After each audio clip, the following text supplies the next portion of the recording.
ሰላም ጤና ይስጥልን ውድ የተከበራችሁ አድማጭ ተመልካቾችም ለንደን የዓለማችን የንግድ የጥበብና የስልጣኔ መዲና በዚች ዘመናዊ ከተማ እምብርት ውስጥ ሰማይ ጠቀስ ህንፃዎችና የቴክኖሎጂ ውጤቶች በከበቧት ስሚዝፊልድ የተባለች ስፍራ አንድ ድንቅ ተአምር ቆሟል። ይህ ተአምር ከድንጋይና ከሲሚንቶ ብቻ የተገነባ ሳይሆን ከ900 ዓመታት በላይ የሰው ልጅን የስቃይና የተስፋ ታሪክ በውስጡ የሰነደ ህያው ተቋም ነው። ስሙ ባርትስ ይባላል። በይፋዊ ስሙ ደግሞ ቅዱስ በርቶሎሜዎስ ሆስፒታል። ለመሆኑ በአንድ ስፍራ ላይ ሳይነቃነቅ ለ900 ተከታታይ ዓመታት ለአንድም ቀን ቢሆን በሩን ሳይዘጋ አገልግሎት የሰጠ ተቋም በዚህ ምድር ላይ ይኖራል ብላችሁ ታስባላችሁን? ባርትስ ግን ይህንን አድርጓል። ንጉሶች ሲነግሱና ሲወርቁ፣ ከተሞች በእሳትና በጦርነት ሲጋዩ፣ ወረርሽኞች ዓለምን ሲያጥለቀልቁ፣ ባርትስ ግን እንደ አለት ጸንቶ ቆሟል። ዛሬ ወደ ኋላ እንመለሳለን፣ ወደ 12ኛው ክፍለ ዘመን፣ ወደ መካከለኛው ዘመን ለንደን። ታሪካችን የሚጀምረው በቤተ መንግስት ውስጥ ሰዎችን በማዝናናት በሚኖር አንድ ጄስተር ወይም አዝናኝ ሰው ነው። የዚህ ሰው ስም ራሄሬ ይባላል።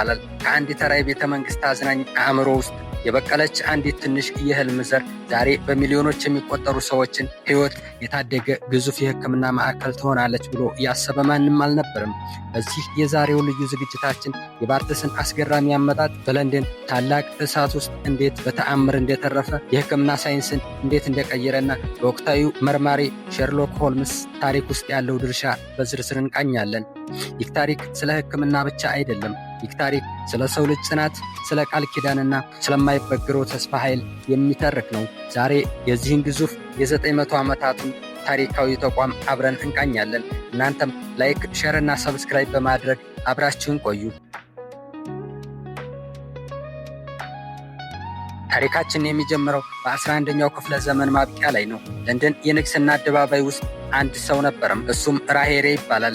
ራሄሬ ተራ ሰው አልነበረም። የንግስናው ቤተ መንግስት ጄስተር ወይም አዝናኝ ሰው ነበረም። የንጉሥ ሄኔሪን ቤተሰቦችና መኳንንቱን በቧልት በጨዋታና በሳቅ የማዝናናት ኃላፊነት ነበረበት። ዓለሙ ሁሉ ሳቅና ደስታ፣ ምቾትና ቅንጦት ይመስል ነበረም። ነገር ግን የሰው ልጅ ህይወት በአንድ አጋጣሚ ሊቀየር ይችላል። ራሄሬ በውስጡ አንድ ባዶነት ይሰማው ጀመር። ያ የቤተ መንግስት ጩኸትና ሳቅ ትርጉም አጣበት። የሰራውን ኃጢአት ለመናዘዝና ነፍሱን ለመፈወስ አንድ ከባድ ውሳኔ ወሰነ። ወደ ቅድስት ከተማ ሮም ለጉዞ ተነሳም። ሮም በደረሰ ጊዜ ያልታሰበ መከራ ገጠመው። በወቅቱ የሮማ ትኩሳት ተብሎ የሚጠራውና በብዙዎች ለሞት በሚዳርገው የወባ በሽታ ተለከፈም። በዚያች እንግዳ ከተማ ማንም ዘመድ በሌለበት ራሄሬ በሞትና በህይወት መካከል እየታገለ በስቃይ ተዘረረ። ሰውነቱ በእሳት ሲቃጠል ነበር። ትንፋሹም ሊቆረጥ ደረሰም። በዚያች የመጨረሻ በሚመስልባት ሌሊት ራሄሬ አንድ አስገራሚ ራእይ አየ። በራእዩም ክንፎቹ ግዙፍ የሆኑና ብርሃን የለበሰ አንድ ታላቅ መላእክት መሰል አካል ከሰማይ ወረደ። እርሱም ወንጌላዊው ቅዱስ በርቶሎሜዎስ ነበረም። በራእዩ ውስጥ ቅዱሱ እንዲህ አለው፣ እኔ እዚህ ደዌ እፈውስሃለሁ፣ አንተ ግን ወደ ሀገርህ ተመልሰህ በለንደን ስሚዝፊልድ በተባለችው ስፍራ ለድሆች ለህሙማንና ለችግረኞች መጠለያና መፈወሻ የሚሆን ሆስፒታል ትመሰርታለህ። ራሄሬም በድንጋጤና በተስፋ ተሞልቶ ቃል ገባ። ከዳንኩኝ ቀሪ ዘመኔን ለዚህ ቅዱስ ዓላማ እውላለሁ አለ። የሚገርመው ነገር ራሄሬ ከዛች ሌሊት በኋላ በተአምር ማገገም ጀመረ። ትኩሳቱ ለቀቀው፣ ኃይሉም ተመለሰለት። ወደ ለንደን ሲመለስ ያ የድሮው አዝናኝ ራሄሬ አልነበረም። አሁን በውስጡ የሚነድ ትልቅ ዓላማ ያለው ሰው ሆኗል። ነገር ግን የተባለችው ቦታ ስሚዝፊልድ በወቅቱ ለሆስፒታል የምትመች አልነበረችም። ረግራጋማ፣ ቆሻሻ የሚጣልባትና የወንጀለኞች መግደያ የምታገለግል አስፈሪ ስፍራ ነበረች። ራሄሬ ግን አልፈራም። የንጉሱን ፈቃድ አግኝቶ በእጁ አካፋና ዶማ ይዞ ያንን ረግራጋማ ቦታ ማጽዳት ጀመረ። ሰዎች ራሄሬ አብዷል እያሉ ይሳለቁበትም ነበረ። እርሱ ግን የገባውን ቃል ያውቃል። በመጨረሻም በ1123 ዓ.ም የዓለምን የሕክምና ታሪክ የሚቀይረው የመጀመሪያው ህንፃ ተመረቀም። ራሄሬ ራሱ የመጀመሪያው የሆስፒታሉ አስተዳዳሪም ሆነ። ሳቅን ይሸጥ የነበረው ሰው አሁን ተስፋንና ፈውስን ማደል ጀመረ። ያ ከአንድ ህመምተኛ ራዕይ የተወለደ ተቋም ነው ዛሬ 900 ዓመታት ሞልቶት ከፊታችን የቆመው።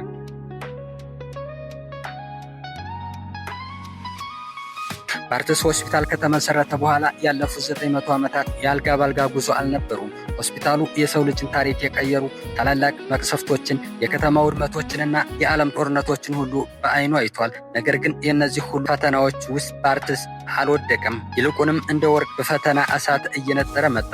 የመጀመሪያው ዘግናኝ የነበረው ፈተና በ14ኛው ክፍለ ዘመን አጋማሽ ላይ የመጣው ጥቁር ሞት ወይም ብላክ ዲዝ የተባለው አስከፊ ወረርሽኝ ለንደንን ወረራት። በየቀኑ በሺዎች የሚቆጠሩ ሰዎች በበሽታው ሲረግፉ ከተማዋ በድንጋጤና በለቅሶ ተሞላች። ሐኪሞችና መነኮሳት ሳይቀሩ ሕይወታቸውን ሲያጡ የባርትስ በሮች ግን ክፍት ነበሩ። ዛሬም ድረስ በሆስፒታሉ አቅራቢያ የሚገኘው የስሚዝፊልድ መሬት በዚያ ዘመን ያለቁ በሺዎች የሚቆጠሩ ሰዎች አስከሬን በውስጡ እንደያዘ የታሪክ ምስክር ሆኖ ያገለግላል። ባርትስ በዛ የሞት ጥላ መካከል የተስፋ ብርሃን ሆኖ ቆየ። ጊዜያት አለፉ። ሌላው አስደንጋጭ ፈተና ደግሞ በ1666 ዓ.ም ተከሰተ። ታላቁ የለንደን እሳት። እሳቱ ለ3 ቀናት ያህል ለንደንን በላ። የከተማዋ 80 በመቶ ሕንፃዎች ወደ አመድነት ተቀየሩ።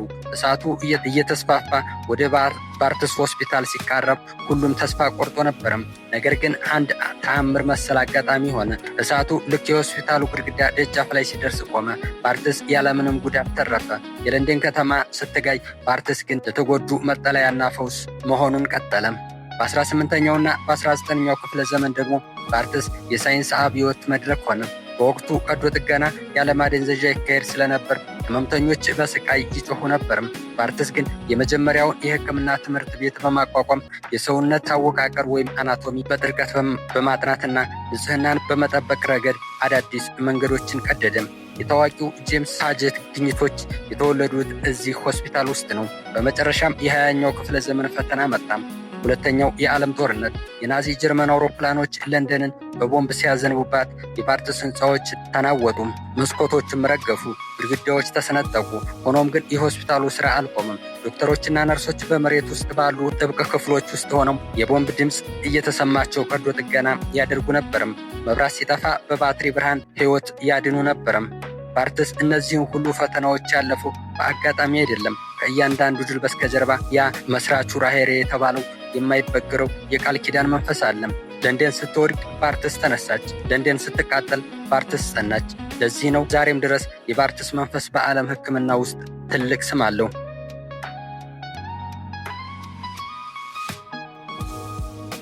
ባርትስ ሆስፒታል በለንደን መሬት ላይ ብቻ ሳይሆን በዓለም በሚሊዮኖች የሚቆጠሩ አካባቢዎችና ተመልካቾች ልብ ውስጥ የታተመ ስም ነው። ለዚህ ደግሞ ትልቁ ድርሻ የሚወስደው አንድ ታዋቂ ስም አለም፣ ሼርሎክ ሆልምስ። በ1887 ዓ.ም ደራሲው ሰር አርተር ኮናን ዶይል ስተዲ ኢን ስካለርስ የተባለውን የመጀመሪያውን የሼርሎክ ሆልምስ መጽሐፍ ሲጽፍ ታሪኩን የጀመረው እዚህ ባርትስ ሆስፒታል ውስጥ ነበረም። ድንቅ መርማሪው ሼርሎክ ሆልምስ እና ታማኝ ጓደኛው ዶክተር ዋትሰን ለመጀመሪያ ጊዜ የተገናኙት የባርትስ ኬሚስትሪ ላቦራቶሪ ውስጥ ነበርም። ዛሬም ድረስ በዓለም ዙሪያ ያሉ የሼርሎክ አድናቂዎች ያ ታሪካዊ ላቦራቶሪ የት ነው እያሉ ወደ ባርትስ ይተማሉ። እንዲያውም በቅርቡ በተቀረጸው የቢቢሲ ሼርሎክ ተከታታይ ፊልም ላይ ሼርሎክ ራሱን የጣለበት ያ አስደንጋጭ ትዕይንት የተቀረጸው በባርትስ ሆስፒታል ጣራ ላይ ነበረም። ባርትስ ለለንደን የሕክምና ማዕከል ብቻ ሳይሆን የጥበብ ሚስጥር መፍቻ ቁልፍ ነው። ወደ ሆስፒታሉ ግቢ ስትገቡ ደግሞ ሌላ አስደንጋጭ ነገር ይጠብቃችኋል። ዘግሬት ሆል የተባለው ታላቅ አዳራሽ ግድግዳዎቹ በታዋቂው ሰዓሊ ዊሊያም ሆጋርዝ ግዙፍ ስዕሎች የተሞሉ ናቸው። እነዚህ ስዕሎች የተሳሉት በ1730ዎቹ ሲሆን የሚገርመው ግን ሰዓሊው ለስራው አንድም ሳንቲም ክፍያ አልተቀበለም። ለድሆች ለሚቆም ተቋም እውቀቴን በነጻ እሰጣለሁ በማለት ነው የሳላቸው። ይህ ባርትስ የሕክምና ብቻ ሳይሆን የጥበብ ሙዚየም መሆኑንም ያሳያል። አሁን ወደ ዛሬው ዘመን ስንመጣ 900 ዓመታትን ያስቆጠረው ባርትስ አርጅቶ ይሆን ብለን ብንጠይቅ መልሱ የሚሆነው በፍጹም ነው። ዛሬ ባርትስ በዓለም ላይ ካሉ እጅግ ዘመናዊ የልብና የካንሰር ሕክምና ማዕከላት አንዱ ነው። ዘመናዊ ሮቦት ቀዶ ጥገናዎች፣ የላቁ የካንሰር ምርምሮችና በዓለም ቀዳሚ የሆኑ የሕክምና ግኝቶች አሁንም በእነዚህ ጥንታዊ ግድግዳዎች ውስጥ ይከናወናል። ባርትስ የጥንቱ ታሪክና የነገውን ቴክኖሎጂ አጋብቶ የያዘ ሕያው ተቋም ነው። እንግዲህ የባርትስ ሆስፒታል የ900 ዓመታት ታሪክ ይህን ይመስላል። ከአንድ መነኩሴ ቅዠት መሰል ራዕይ ተነስቶ የዓለምን የሕክምና ሳይንስ የለወጠ ታላቅ ተቋም ነው። ይህ ታሪክ ለሕንፃዎች መቆም ብቻ አይደለም። ይህ ታሪክ የሰው ልጅ ለወገኑ ስላለው ጥልቅ ርኅራኄ የሚያመሰክር ሕያው ሰነድ ነው። ባርትስ በእነዚህ 900 ዓመታት ውስጥ በቢሊዮን የሚቆጠሩ ሰዎችን የስቃይ ድምፅ ሰምቷል። በሚሊዮኖች የሚቆጠሩ ሕፃናትን የመጀመሪያ ለቅሶ አስተናግዷል። ቁጥር የሌላቸው ተስፋ የቆረጡ ነፍሳት ደግሞ ወደ ሕይወት መልሷል። በለንደን ከተማ ላይ ንጉሶች ሲነግሱና ሲወድቁ፣ ግዛቶች ሲገፉና ሲጠቡ፣ ባርትስ ግን ሳይናወጥ ጸንቶ ቆሟል። ከባርትስ ታሪክ የምንማረው አንድ ታላቅ እውነት አለ። አንድ ሰው በቅንነትና በቆራጥነት የጀመረውን መልካም ስራ ትውልድ ተሻጋሪ ተአምር ሊሆን እንደሚችል ራሄሬ ያን ዕለት በሮም በረንዳ ላይ በበሽታ ተመትቶ በወደቀ ጊዜ ከ900 ዓመታት በኋላም እንዲህ በክብር እንደሚጠራ አልገመተም ነበርም። ነገር ግን ገባውን ቃል ማክበሩ ዛሬ በሚሊዮኖች የሚቆጠሩ ሰዎች ሕይወት እየታደገ ይገኛል። ዛሬም በለንደን በስሚዝ ፊልድ ጎዳናዎች ስታልፉ ያንን ጥንታዊ የድንጋይ ግድግዳ ስትመለከቱ በውስጡ ያለው የማይበገረው የባርትስ መንፈስ ታስታውሳላችሁ። እርሱ የጥንቱ ጥበብና የነገው ቴክኖሎጂ ተጋብተው የሚኖሩበት የሰው ልጅ ጽናትን ምልክት ነው። ለእኛም የባርትስ ታሪክ የሚያስተምረን ጤናችን ትልቁ ሀብታችን መሆኑን ብቻ ሳይሆን እኛም በሕይወታችን የምንተክለው መልካም ዘር ለዘመናት ሊያብብ እንደሚችል ነው። ለጤናችን ትኩረት እንስጥ፣ ታሪካችንንም አንዘንጋ ማለት እንፈልጋለን። ሰላማችሁ ይብዛ።